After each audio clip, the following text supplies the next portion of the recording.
So this morning, instead of doing a traditional sermon, I thought it would be more fun to allow you to ask me questions. I know that there were a lot of questions on Thursday, but I also know that not everybody was able to be there. I wasn't able to spend that much time with everyone. And so this is an open invitation for you now to ask me questions. I think you've seen my bio before already, but okay, mics. Thank you.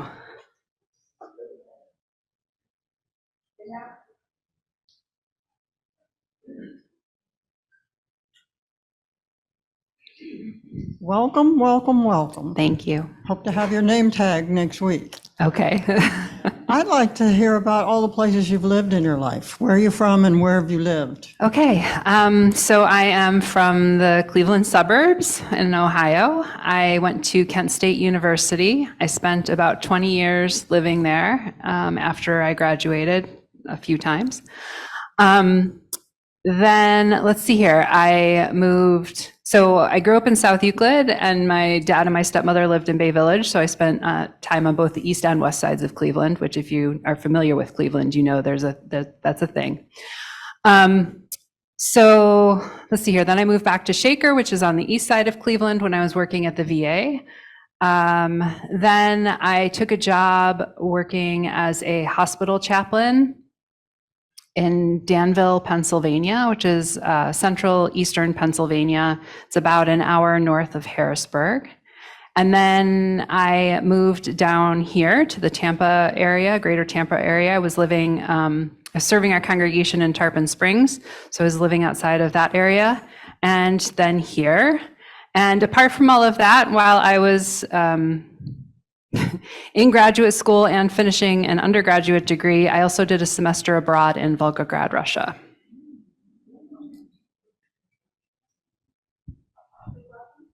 I do speak Russian. Do I speak it well anymore? Probably not, but I love listening to it. Spasiba. Thank you so much for this opportunity to get to know you a little bit more. So when did you come to Unitarian Universalism, and what was that path? So October 1st will be my 18-year anniversary of coming through the doors of a Unitarian Universalist church. The path, let's see. I was always interested in religion. I grew up in a very multicultural area, and so I was exposed to a lot of different religions, but had a lot of reservations around more traditional Christianity as I had been exposed to it at that time. But never, I was raised unchurched. We went to church on Christmas Eve, sometimes on Easter. When we went to church on Easter, it was usually a different church than the one that we went to on Christmas Eve, which was my grandparents' church.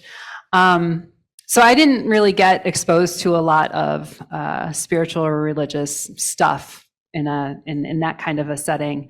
And also my family doesn't talk about religious stuff pretty much at all. I, at this tender age as a minister, cannot tell you the theologies of any of my parents. And my parents are divorced and both remarried. So I've got 4, and I can't tell you what any of them believe about anything. But I was always really interested in religion, and learned it about different things when I was going through school, and but it was always like, oh, it's so nice that these people believe that kind of thing.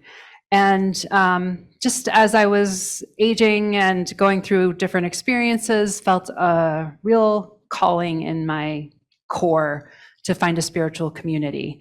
And I had been attending AA meetings with a partner who was an alcoholic, and just really loved it, really began to understand the power and potential of a fellowship and community in that setting, and realized that I would love to find something like that. And I met someone who told me that I should really check out a Unitarian Universalist church, that they were my people, and he would know because his sister was a retired Unitarian Universalist minister. And so that's how I came to Unitarian Universalism, and I've been here ever since. Glad you did. Thank you. Me too. Welcome. And as we say for the curious and the seekers, I am very curious. Are you single? Do you have pets? What are the foods that you like? What is your favorite seasonal service to give? I better stop there. Okay. Yes, I am currently single. I have 2 cats, William and Gemma. They're both tuxedos. William is black and long-haired, and Gemma is gray and short-haired. And they are just nutty, as cats can be. Favorite foods? I actually really like vegetables.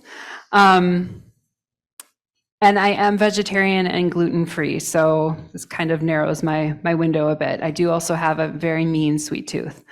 And favorite seasonal services, I really, as I've become a minister, like I have my favorites, but I also have come to love all of them for different reasons. I was recently talking with somebody, I can't remember if this congregation or the other congregation now, but I think it was this one, about doing a Blue Christmas service. And I'm like, well, yes, I think that's important, but theologically I come at it from a different perspective, and I usually do those on Sunday mornings. And so there's stuff. I really love Halloween. I also really love Easter. And I love Christmas, and I love Epiphany, and Passover, the High Holy Days. Yeah, so there's a lot of them that I love for all different reasons, because they all have something different to offer us.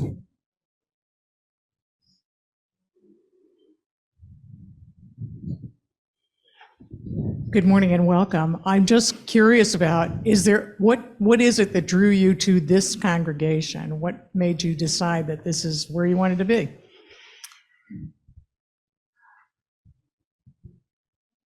I feel like part of that involves a conversation about why I left where I left, but I'm going to set that aside for now.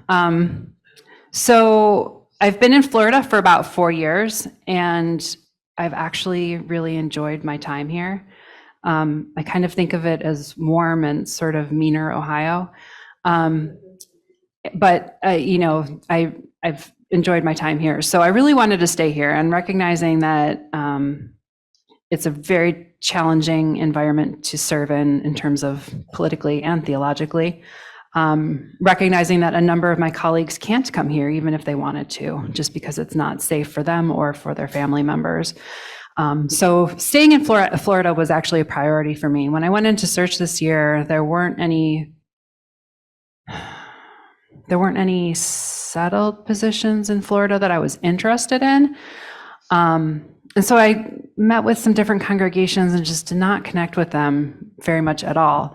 And then I went back into search, kept looking, and all y'all had your paperwork updated and on the website by then. And so I said, I'm willing to explore this opportunity to do the yoked congregational setting. And when I met with the search team, things were just clicking. It was like they were just ready to start planning 5 and 10 years out with me. And I was kind of like, we need to sign a contract first, but thank you. I'm very excited about this. It felt really good, and it felt like a really good match. And I interviewed with 4 other congregations and had not had that experience. So that was part of what drew me here. I also know Reverend Tracy. We went to school together. We overlapped some at Meadville Lombard. And I know Reverend Janet, not super well, but she was still serving here when I came down to Florida. So I got to know her a little bit on Zoom. So, and Reverend Cynthia. So I had a sense of kind of where you guys were, and really enjoyed listening to stories. So I'm really excited to be here.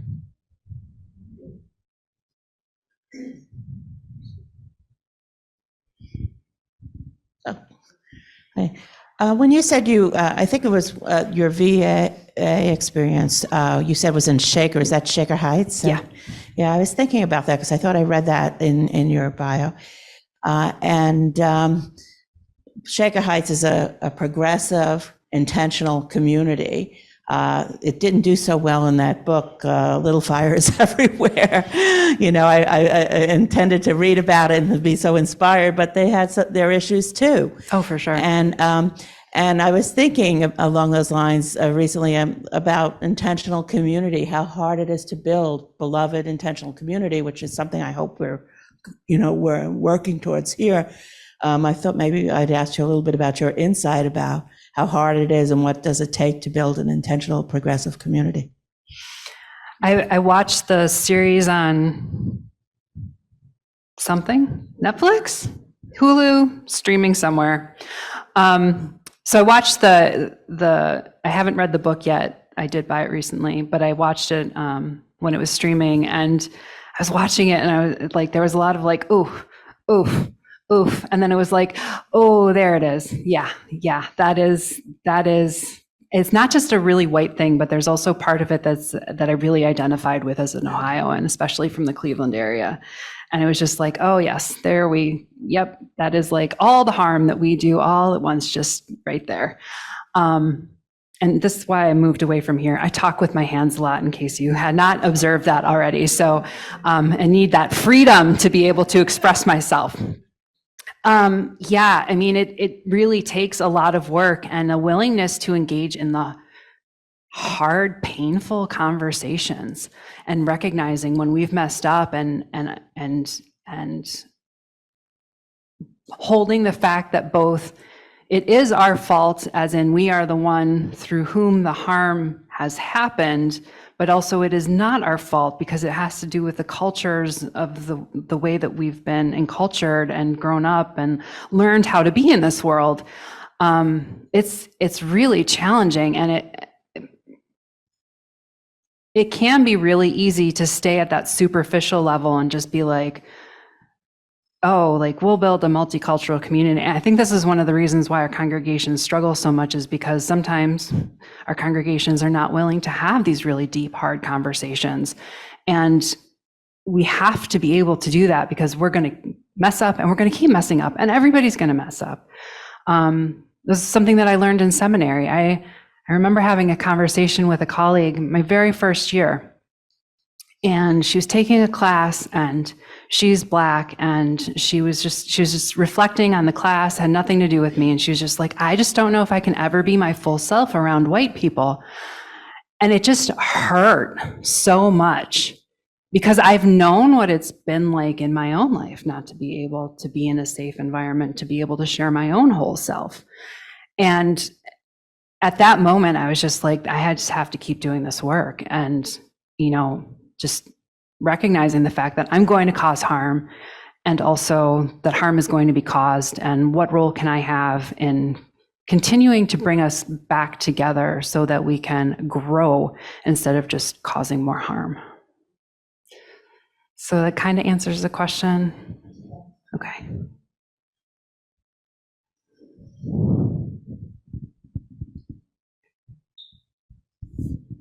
Hello and welcome. Thank you. Really happy that you're here. Excuse me. I'm curious to know how you interpret the story you told about Zora and the church and the lamps. What is the meaning for you? I really love how explicit it is about how not only do we bring the light into the space, but we also take it back out into the world. And it's a both and, right? And I think that they feed each other, that you can't hold the light as well, I don't think, in the world if you're not having a way to feed that light. So that was I think that's one of the most important parts for me. Well, I'll take you outside of the building and ask you to share with us your talents or hobbies or interests. Are you a mountain climber or a kayaker? What are your interests? I'm actually a very not interesting person in terms of what my life looks like. Up here, it's like super interesting, but out in the world, it's not as much. I get overstimulated pretty quickly. I am an avid cross-stitcher, as some of you may have recognized from when I was here before last week. I was cross-stitching while I was listening to the service. I am neurodivergent and probably have some ADHD or something. And so like my brain just like shoots off in all directions. And so if I don't have something to keep me occupied, I will not be paying attention. So that's part of the reason why I cross-stitch a lot. When I'll be in meetings and I'll be cross-stitching and I'll be doing other things, because it helps keep me focused on what is happening before me.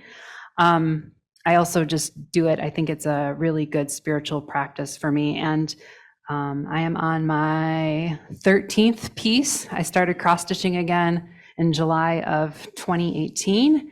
And I'm on my 13th piece since then. And all the pieces except one so far, I have made for friends, colleagues, and family, except for 2 pieces that we used to fundraise for the rescue that I was volunteering with for a little while. I have volunteered in the past. But I was working a 3/4 time position, so I'm not sure how much or if I will be able to volunteer now that I'm working for 2 congregations. I love to read. I do like to write. I really spend a lot of time with my cats. I stream a lot of stuff on Netflix and Hulu and all of those different things. I don't have a television. Yeah. Okay, this question is from Donna Jean, who's online here. And she asks, what can we do for you as a congregation and as individuals to be most supportive and welcoming? She also adds, your voice is so gentle, and many other people have said that online too. Your voice is so gentle and your cadence comfortable to listen to. Welcome and thank you for telling us about yourself. So in other words, what can we as a congregation, as individuals do to be most supportive and welcoming to you? Thank you. Everybody has been really lovely. I've been welcomed so many times. And I was telling my dad last week when we were on the phone, I said, it's so weird to just walk into a place where everybody pronounces our name correctly. I know I've trained you to do that, but like it's still like just off the bat, just having so many people just say my name correctly. And he said, I've never had that happen in my entire life. Which is not surprising. It's not, people are like, how is your last name pronounced? And I say Spaude, just like you would never guess, which I've learned from all these years of living with that last name. I don't know yet, other than to sort of be patient with me. I also know that I am gonna want some kind of a different setup here, so I don't smack the heck out of that mic. And have the freedom to be able to use my arms as seems natural. So there will be things, but right now I'm just trying to get my stride, I guess. And I do appreciate how welcoming everybody has been. I just almost always the first thing that people say is, welcome, we're so glad you're here. And I really appreciate that. And thank you for the comments about my voice. It will not always sound quite like this, but it will sound like this a lot.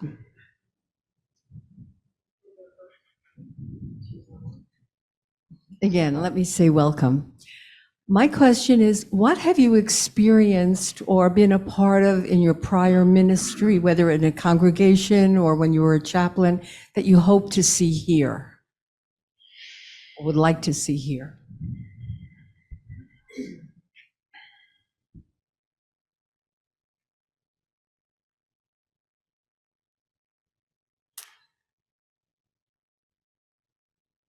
I'm not sure. And so part of that is because my ministerial formation experiences have been a bit untraditional for parish ministers. I served as a director of religious education for a small program for 2 years while I was in seminary. I also did my 2-year half-time internship while I was in seminary. I left that and did 2 years of chaplaincy training, a residency and a fellowship at the VA. And then I went and worked for 2 years as a chaplain in a level 1 trauma center hospital in central Pennsylvania. And then I came into parish ministry here in Florida. So I've had a lot of varied experiences. Apart from being a lay leader and doing stuff in my home congregation as well. I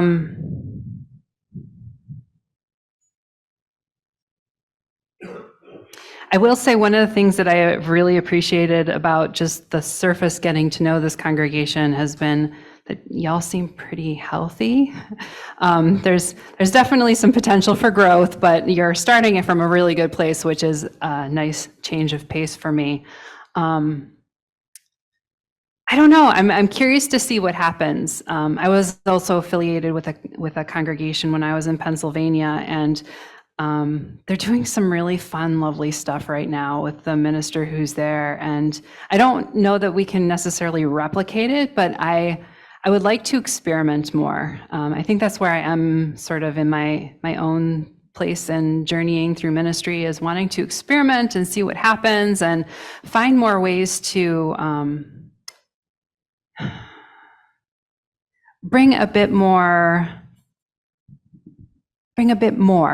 to a worship experience. So that would be a starting place for me.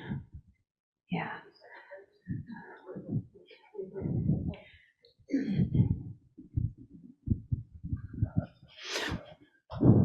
Thanks for indulging a second question.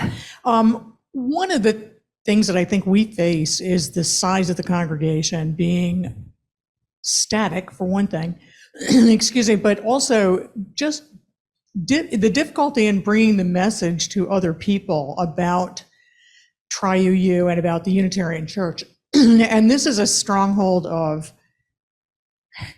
Republican, very Christian people. And so I find even in my own community that when I said to somebody that I attend UU, and she asked where I go to church, and she said, that's not a church. It's okay. All right. So my question is about, do you have any thoughts about building a larger congregation, and will that be one of the goals that you have while you're here? Is your question related or completely different? Okay. So my approach to ministry is that I don't inherently have goals for you. You have goals that I want to help you live into. And also, I should also add that I am really grateful that everybody's so excited that I'm here. And this is a 1-year contract right now. So I don't know how long I will be able to stay with you. It just depends on how our relationship goes over the course of this year. So I also am not going to be making plans for 10 years down the road, because I don't know that I will be here in 10 years. As far as growing the congregation, it's tricky. But I do have some ideas. And so one thing that will happen is that I do preach from the scriptures. Even though I was raised unchurched, I do preach from the scriptures sometimes.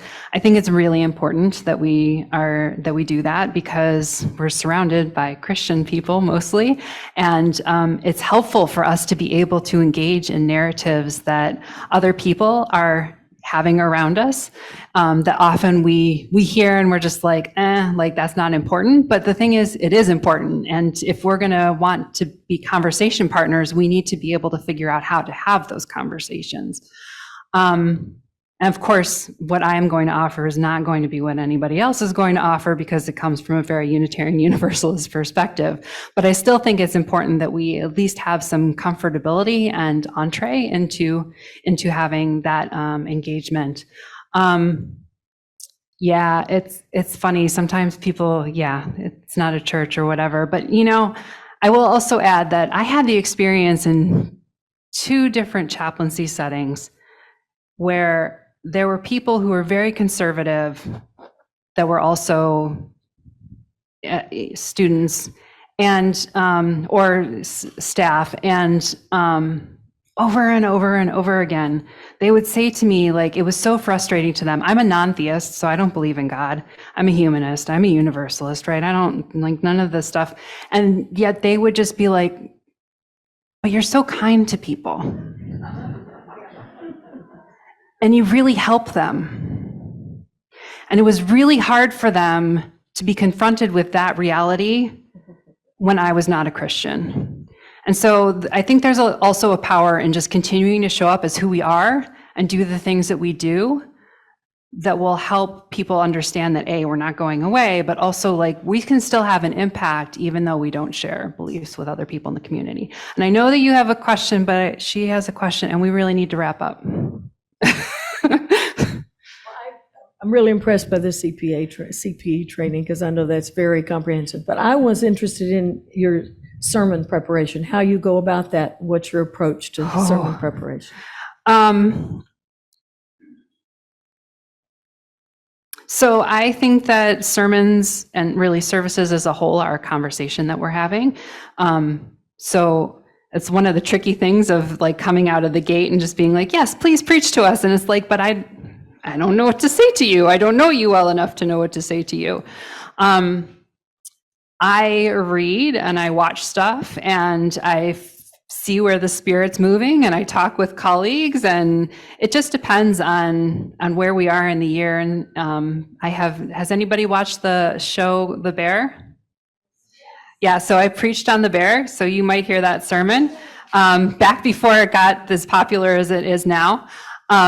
Sometimes I will preach on movies, sometimes I will preach on a book I read, sometimes I will invite somebody from the congregation to engage in a conversation with me about a topic. So there's all sorts of different things that are going on.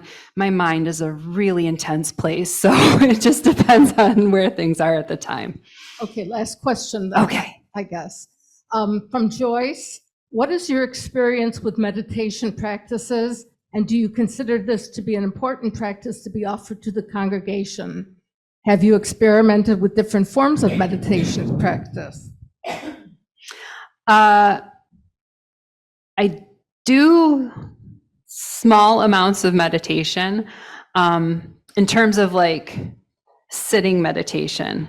I kind of think of my cross stitching as a form of meditation, and there the rhythm of the ups and the downs, and I love watching as the pattern starts to make an image on the canvas that I'm working on.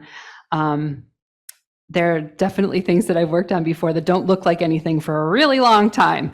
But you know, it's fun to watch as something starts to emerge. I do think that meditation is something that can be really helpful for congregations, for members of congregations to experience. What was the other question?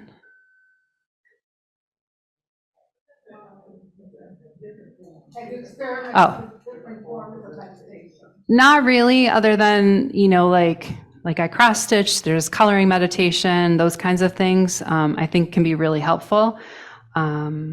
Yeah, that's all I have, I think. It's not one of my core spiritual practices as it is right now. But I think that's all for now. So, thank you.